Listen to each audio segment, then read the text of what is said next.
Well, hi there, and welcome to another lesson on factoring trinomials of the form ax squared plus bx plus c. Last time for part one, what we did was we looked at factoring these kinds of trinomials where the number on a was 1. In other words, there was no number there, so a 1 is understood. So today what we're going to do is we will be looking at factoring trinomials where the number a is something other than 1. So there's a couple more steps involved there, so we will see how that works out. Again, it will be a positive number, so the number that is on here will be some other number other than 1, but it will be a positive number. Let's just review part 1 really quickly, and again I showed you two different ways of factoring this. And so the first way that I will show you is what I like to call the no-brainer method, and this is for those of you that are quite good with your mental math, and you can work with the numbers quite quickly, and you can see what kind of number combinations that you're going to need. So to do that, you just set up your set of brackets like so, put your variable in there, and then the two numbers that you needed, they need to multiply to -6 and add to -1. And the only two numbers that work here are -3 and +2. The other way is what I like to call the x factor, because we indeed draw an x on the side of our page, and we are factoring, so hence the x factor. Anyway, I like to call it that. So we're doing the same kind of thing, we're just putting everything down on paper. So what we do is we put the number that corresponds with b down here, and the number that corresponds with c up in there, and the two numbers that we need now are the two numbers that will add to make -1, and they will multiply to make -6. And the only numbers that work here, once again, are -3 and +2, and so those are the numbers that go into your brackets. And we got the same number, or the same answer, which is what we would expect. So all is well so far. Now let's carry on with part 2 then, and looking at how we factor these kinds of trinomials where the number a does not equal 1. And I'm going to show you two ways to do that, and we'll compare with factoring like the x factor, where the number a is 1, and then we'll see how it compares. There's just a couple of extra steps there, but there are a lot of similarities actually. Alright, so if we're factoring this now, this is a different example than the one that we just had. And so we draw our x here, the number from b goes down here, which is -7, and the number c goes here, which is 12. And then the two numbers that we need multiply to make +12 and add to make -7. So the only two numbers that work are -4 and -3, so we put them in there. And then we put those numbers into our brackets, and then now this trinomial is factored. All right, so how does that compare with an example where the number on a is not 1? And as you can see in this case, the number on a is now 3 instead of 1. And so how do we do that now? And there's a couple of differences. So first of all, when we make our x, b goes down here, which is still the same. But now up here, we have to write a times c. So in this case, it's 3 times 4, which makes 12. So a times c goes up here, which is actually is the same as this. It just so happens that a is always 1 for these kinds of problems. A is 1. And so you could actually write a times c right here, because it really is the same thing. And so that way you see some further similarities between the two methods. So we set this up again, we set up our x, we have our numbers in there, and once again it's the same sort of thing. The two numbers that we need in here will add to make 8, and they'll multiply to make +12. So the only two numbers that work here are 6 and 2. So 6 and 2 are the only two numbers that are going to work. Now, here's where the difference lies. What do we do with the 6 and the 2 this time? Well, what we do with it this time, which is different from here, These two numbers are just simply the numbers that we put directly in the brackets. However, with the decomposition method, it's a little different now because we're using these two numbers now to decompose our middle term. We decompose the middle term into, and we use the 6 and we use the 2, so the 8x then becomes 6x plus 2x. Okay, we haven't changed it really because 6x plus 2x does indeed equal 8x. However, we just basically split the middle term into two terms now instead of just one. And we use these numbers in order to do that. So once we've gotten to here, then our next step is to factor by grouping. And so that's why we've done those with the warm-ups, etc. You've seen this before. So we factor by grouping now. And so we take the first two terms, group them together, and we take the last two terms, group them together, and factor what we can from each group now. So from the first group, we can factor out a 3x. We can factor out 3x from this first group here, and then we're left with 3x plus 2 in brackets. And then from the second group, we can factor out a 2, which again leaves us x plus 2 in the brackets. And if you notice, these two, what we have in brackets here, are the same. These two sets of brackets are the same, and that's what you want at this point, because what you can do now is you can factor out this x plus 2. So let's do that, and then we're done actually, because we factor out the x plus 2 here, and then what's left in brackets is 3x plus 2. So that's where this set of brackets comes from.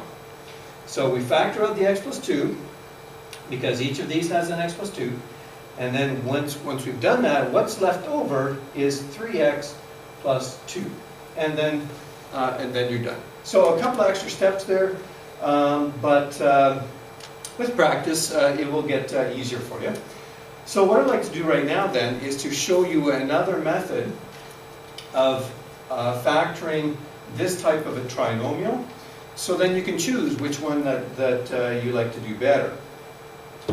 So let's have a look here at how we do that. So I'll run through another example of the decomposition method, and then I will show you what we call the box method, which is actually my preference, but I will show you two different ways, see how they compare, and whichever one you like better, then just go with that one.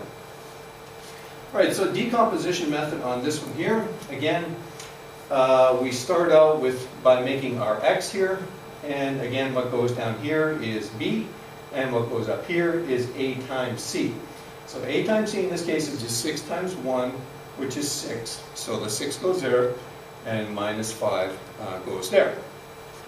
All right, now we need two numbers that will add to make minus 5 and multiply to make positive 6. And the only two numbers that work in this case are minus 3 and minus 2. And like we showed you in the last example, what you do with these numbers then is we decompose the middle term using those two numbers. So the minus 5x then becomes minus 3x minus 2x. And we haven't really changed the equation. All that we've done is just split the middle term using these two numbers right here. Now our next step is to factor by grouping. So we'll do that. So if we factor by grouping here, we take the first two terms, put them together, and take the last two terms and put them together, and then factor out what we can from each set of brackets. All right, so let's do that. And when we do, then from the first two terms you can factor out a 3x.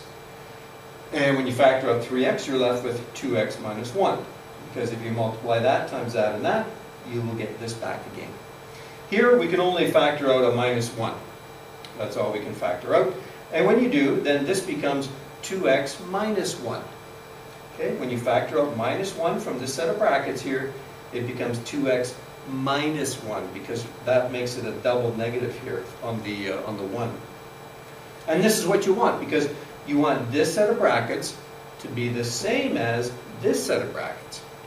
Because now you can factor out this set of brackets from each of these terms right here. So that's our next step, and that's our last step actually. So I'll just move this out of the way a little bit for a second. And as you can see, we factored out the 2x minus 1 from there, from both of these. And what's left over then is when you factor out 2x minus 1, you're left with 3x minus 1, and that goes in the other set of brackets. Okay, so basically just a couple of more steps here. You have to decompose the middle term, or in other words, you split the middle term, and the other step was to factor by grouping. Okay, so let's see how that compares with the box method, which is, as I mentioned, that's my preference actually. And we'll see how that works. All right, so we're going to use the same example now. We'll do the box method for this example here as well, and then you can see how they compare side by side. Again, what we want is we want A times C, and we want the number B, just like we did here, really. Okay, you're really not, your first steps are basically the same. So A times C again is 6, which is the same that we had here, and B was minus 5. Okay, and then the two numbers that we need are minus 3 and minus 2. All right, so what do we do with all those numbers now? Well, what we need to do is we need to set up a box with 4 squares inside it, like so. And here's where you have to be very careful as to where all the numbers go. All right, so take a good look at the box and see where the numbers came from and where I put them inside the box. So the 6x squared went up here, and the 1, this one here, this number here, goes down in the bottom corner. And as you can see, the minus 3 and the minus 2 are the numbers that go in front of the variable in these boxes right here. All right, so that's how we use those numbers now, the minus 3 and the minus 2. And what we're going to do is we're going to factor across this way for these two terms, and we'll factor these two terms across this way, and then we'll factor down. We'll factor down these two terms, and we'll factor these two terms down as well. So the first one is on here already for you. So the most that you can factor from these two terms here is 3x. And then from the next two, the most that you can factor from here is minus 1. And when you factor down this way, the most that you can factor from these two terms is 2x. And again, from here, the most that you can factor out of these two terms is a minus 1. Now, when you get to this point, you actually have your answer already. That's why I like this method a little bit better, because it gets you more directly to your answer. Because your answer is right in front of you there, and I will circle them. These are your two sets of brackets, or your two binomials. So there's your answer right there. And we'll write it down there. All right, so we got 3x minus 1, and we have 2x minus 1 across this way. And that makes your two sets of binomials, and that's your solution. And as you can see, it's the same solution as when you do the decomposition method. All right, so you might need to rewind the video a number of times in order to catch all the details. There's a lot of steps there, but with practice, then it becomes easier for you. And see which method that you like better, whether you like the decomposition method better, or whether you like the box method better. Try a few using both methods, and then pick the one that you like better, and then just go with that one.